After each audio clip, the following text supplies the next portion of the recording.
పవిత్ర ఆశ్వయుజ మాసంలో దసరా నవరాత్రులను పురస్కరించుకుని అక్టోబర్ 2 నుంచి నవంబర్ 3వ తారీఖు వరకు శ్రీమతి శ్రీ స్రవంతి గారి ఆధ్వర్యంలో ఆశ్వయుజ మాసం నెల రోజుల పాటు దేవి ఆరాధనలు శతచండి మహాయాగం శ్రీనివాస విద్య నెల రోజుల పాటు జరిగే ఈ శక్తి ఆరాధనలో మీరు పాలుపంచుకోండి, అమ్మవారి అనుగ్రహాన్ని పొందండి. మీ గోత్ర నామాల కొరకు సంప్రదించండి. నమస్తే, నేను మీ కుప్ప పద్మిని. ఇన్నాళ్ళు మీ సపోర్ట్ ని నాకు అందిస్తూ మీ ప్రేమని నాకు అందిస్తున్న ప్రతి ఒక్కరికి కృతజ్ఞతలు. ఇప్పుడు చూడబోతున్న ఈ వీడియో కూడా ఖచ్చితంగా మీకు ఉపయోగపడుతుంది. లైక్, షేర్ అండ్ సబ్స్క్రైబ్ చేసి మీ ఇష్టాన్ని అలాగే మీ సపోర్ట్ ని నాకు అందించండి. అలాగే ఈ వీడియో పట్ల మీ అభిప్రాయాన్ని కమెంట్ సెక్షన్ లో కమెంట్ చేసి నాకు తెలియజేయండి. నమస్తే, వెల్కమ్ టు అవర్ ఛానల్. నేను పద్మిని. ప్రస్తుతం పాటు ప్రముఖ ఆధ్యాత్మికవేత్త, వాస్తు జ్యోతిష పండితులు, హస్త సాముద్రిక నిపుణులు వైవిఎస్ఎస్ గిరిరావు గారు మనతో పాటు ఉన్నారు. మాట్లాడదాం. నమస్కారం అండి. ఏడుపులు అనేది సర్వసాధారణంగా ఫేస్ చేస్తూనే ఉంటారు. బిజినెస్ లో ఎదిగిపోతుంటే ఏడుపులు, ఇళ్ళు కట్టుకుంటే ఏడుపులు, పిల్లలకి సంబంధాలు వచ్చి పెళ్ళిళ్ళు అయిపోతే ఏడుపులు, చదువుకుంటే ఇవాళ మార్నింగ్ ఒక కాల్ విన్నాను. అబ్బాయి చాలా బాగా చదివే అబ్బాయి అట, మరి పేపర్లో పడిపోయేంత రేంజ్ లో అబ్బాయి చదువుతాడు. అంత చదువుతున్నాడు అంటే సంతోషపడాలి, కానీ ఇంకా చుట్టాలు అనేవాళ్ళు రాబంధువుల్లా తయారయ్యి డెఫినెట్ గా ఏడుస్తూనే ఉంటారు. వాడు ఎంత బాగా పైకి వచ్చేసాడు అని. ఇంకా అప్పటి నుంచి డౌన్ ఫాల్ చూస్తున్నారు. తల్లి పడేటటువంటి వేదన చాలా బాధ అనిపించింది. తల్లికి అట్లాంటిది. ఒక టాపర్ పిల్లాడు, ఆ పిల్లాడికి అలా వాడు డిప్రెషన్ కి లోనై వాడు అలా ఉన్నాడు అని అంటే ఆ తల్లి కన్నీరు పెట్టుకుంటోంది. ఈ ఏడుపులు చాలా బాధాకరం అండి. కలియుగం కదా, ఇంకా దారుణం. అసలు ఏది చేసినా ఏడుపులు ఏడుపులు ఏడుపులు అవి తగులుతున్నాయి మాకు. డెఫినెట్ గా మేము ఇబ్బంది పడుతున్నాం అనుకునే వాళ్ళకి ఏదైనా మంచి మార్గం చెప్పండి గిరిగారు. అంటే ఇది జనరల్ గా ఏడుపులు అనేది ఏంటంటే మనం చూసుకుంటే దృష్టి దోషం కిందకే వస్తుంది. దృష్టి దోషం కిందే వస్తుంది. దృష్టి దోషానికి ఏంటంటే మనకి ప్రధానంగా ఇప్పుడు చక్కగా మనకి ఆశ్వీజ మాసం కూడా వస్తుంది. చక్కగా ఆశ్వీజ శుద్ధ పాడ్యమి నుంచి దశమి వరకు చక్కగా దసరా నవరాత్రులు వస్తున్నారు కాబట్టి ఇటువంటి వాటికి ఏంటంటే మనకేదో అంటారు సారా, ముళ్ళునో తీయాలంటారు సార్. సాత్విక దేవత ఆరాధన కంటే కూడా సాత్విక ఆరాధన ఎప్పుడు ఏం చెప్తుందంటే శాంతం సర్దుకుపోండి అని చెప్పేటువంటి పద్ధతి వచ్చి ఇది. తీసి వదిలిపెట్టు అనేది అమ్మవారి అర్థమైందండి. అందుకని ఏంటంటే ఇటువంటి వేదన అంటే నెగిటివ్ ఎనర్జీ మన ఇంటి మీదకి వస్తున్నప్పుడు దాన్ని వెంటనే తిప్పికొట్టి అంటే action to action equal opposite చూడటం థర్డ్ లాగా. మనకి అమ్మవారి గనక పూజ చేసినప్పుడు మనకి మామూలుగా రకరకాల కోరికలు కోరుకుంటాం. అమ్మ అనేది అంటే నిత్యం లక్ష్మి కానీ లలిత కానీ మన ఇంట్లో అమ్మవారు చేసినప్పుడు, లక్ష్మీ సరస్వతి పార్వతి చేసినప్పుడు ఏంటంటే ఇంట్లో నాకు అవి కలిగించు, అవి శుభం పిల్లవాడిని వృద్ధిలోకి తీసుకురా, అమ్మాయికి పెళ్లి కుదిరొచ్చు, అమ్మాయికి పిల్లలు పుట్టారు, సౌభాగ్యం ఉండని చెప్పి సాత్విక ఆరాధన అంతా ఇప్పుడు వస్తుంది. దీంట్లో ఏంటంటే మనకి ఈ అమ్మవారి నవరాత్రులు ఏంటంటే కొంచెం రౌద్రం కూడా కలిపి అవసరమైనప్పుడు కీలు విరిగి వాత పెట్టడం అనేది కూడా శాక్తేయంలో ఉన్నటువంటి ప్రధాన విషయం. చెయ్యాలి కూడా, ఎందుకంటే ఒకళ్ళకి బుద్ధి రావాలి. ఎందుకు ఏడవాలి? ఏడిస్తే నీకు వచ్చేటటువంటి ఏమొస్తుంది? నీకు మళ్ళీ తిరిగి కూడా వస్తుంది. అది నువ్వు ఏదిస్తావో తిరిగి వస్తుంది కర్మ సిద్ధాంతం ప్రకారం. ఏమిటో ఏడుపులు, అబ్బా భలే ఉన్నారే వాళ్ళు అనేయటం కూడా చాలా. అసలు నలుగురిలో కూడా అంటారండి, సిగ్గు శరం లేకుండా. వాళ్ళు చూసారా ఎంత బాగున్నారో అంటారు. నీకు అసలు వాళ్ళకి ఎంత అనుగ్రహం ఉంటే అలా వచ్చింది అనేది కూడా ఉండదు. మెప్పుకోలు రావాలి తప్పితే మనకి అనవసరంగా అది.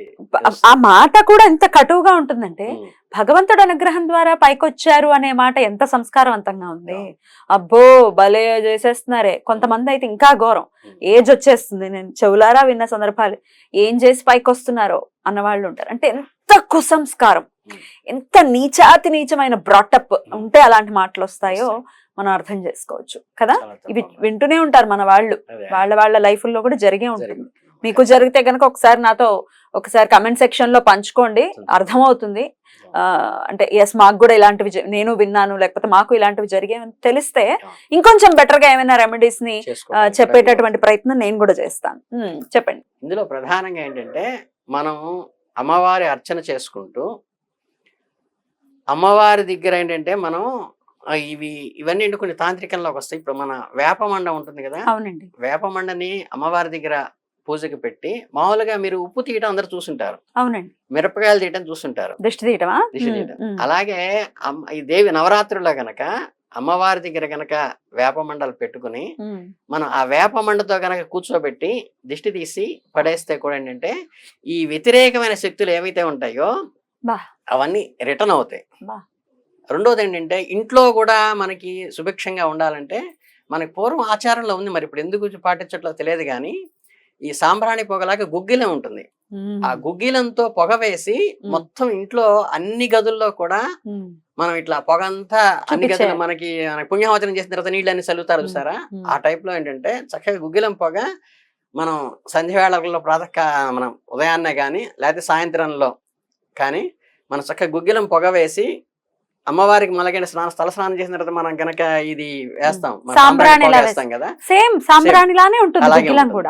అలాగేంటంటే అమ్మవారికి ముందు చూపించేసి ఏంటంటే తర్వాత ఆవిడ శక్తిని తీసుకెళ్లి ప్రతి గదిలోకి మామూలుగా దేవుడి దగ్గర హారతి ఇవ్వటం కాకుండా ఈ ధూపాన్ని అమ్మవారికి చూపించిన తర్వాత ఈ అందులో కొంత శక్తి వస్తుంది, దృష్టి అమ్మ శక్తి పడినప్పుడు అది ప్రతి గదిలోకి తీసుకెళ్లి ప్రతి గదిలో కూడా ధూపాన్ని మనం వేసినప్పుడు అంటే ఈ దోషాలు ఏవైతే ఉన్నాయో దృష్టి దోషాలు లాంటివి కానీ బయట ఇవన్నీ కానీ అంటే అవి పూర్తిగా తొలగిపోతాయి.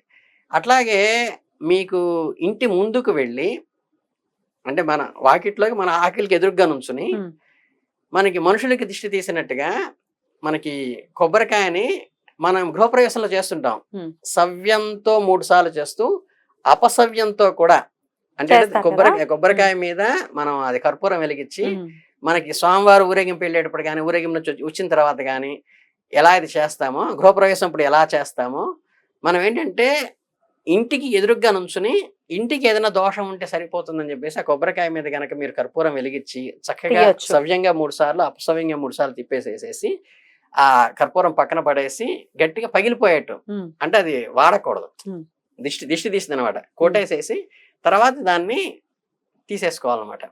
అవి తీసుకున్న తర్వాత ఇంట్లోకి వెళ్ళి కాళ్ళు కడుక్కుని నమస్కారం పెట్టుకుంటే ఏంటంటే ఇంటికి ఉన్న దోషాలు పోతాయి.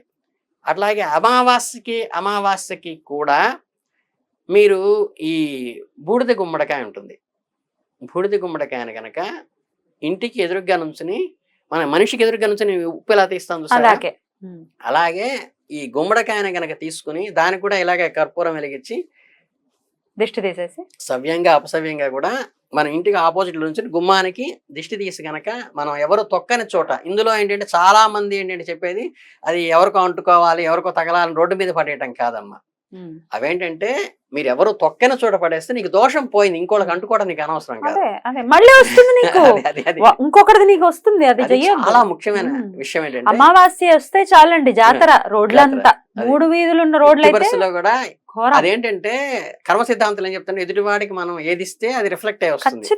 మనం దిష్టి తీసి రోడ్డు మీద పడేసాం అనుకోండి, అది ఎవరికైనా అంటుకుని వాడు సఫర్ అయితే దాని రిఫ్లెక్షన్ మళ్ళీ నీకు వస్తుంది. మళ్ళీ వాడు వాడు బాధపడతాడా? ఉసురు తగులుతుంది. ఫస్ట్ ఆఫ్ ఆల్ తిడతారు, బండ బూతులు తిడతారు, ఏ విధవాలు పాడేశారు ఇక్కడ, ఆ తిట్లన్నీ ఎందుకు మనకి దరిద్రం. ఎందుకంటే దిష్టి తీసి కొబ్బరికాయ కానీ ఇవి కానీ పని వాళ్ళకి కూడా చెప్పండి అమ్మా, అవి తీసుకెళ్లి అవతల పడే తప్పితే అది వాడకూడదమ్మా అని చెప్పాలి వాళ్ళకి.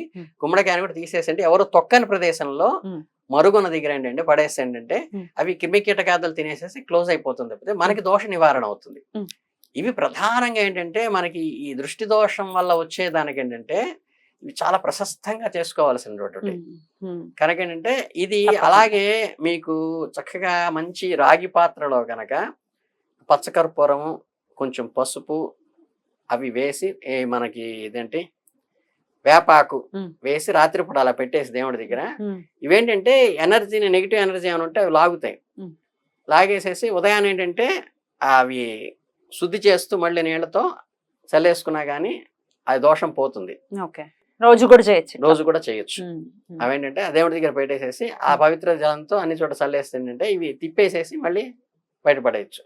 ఇవన్నీ ఏంటంటే మనకి తాంత్రికం అంటే మనకి ఇమిడియట్ రెమెడీ కావాలి. దానికి ఏంటంటే ఎంతసేపటికి భగవత్ ఆరాధన కంటే కూడా మన లౌకికమైనవి ఐహికమైనవి కొన్ని ఉండాలి, తీరాలి కంపల్సరీ. మనం రక్షణ కవచాన్ని ఏర్పరచుకోవాలి. ప్రతి వాళ్ళు మనకి చేయకుండా ఖచ్చితంగా తిప్పి కొట్టేటువంటి పద్ధతులు అన్నమాట ఇవన్నీ. కాకపోతే ఏంటంటే అవి తొక్కే ప్రదేశంలో పడేయకని లేకపోతే అమ్మవారి దగ్గర పెట్టినటువంటి జలం అద్భుతంగా పనిచేస్తుంది వ్యాపారం. చాలా చక్కగా వివరించారండి, కృతజ్ఞతలు, నమస్తే.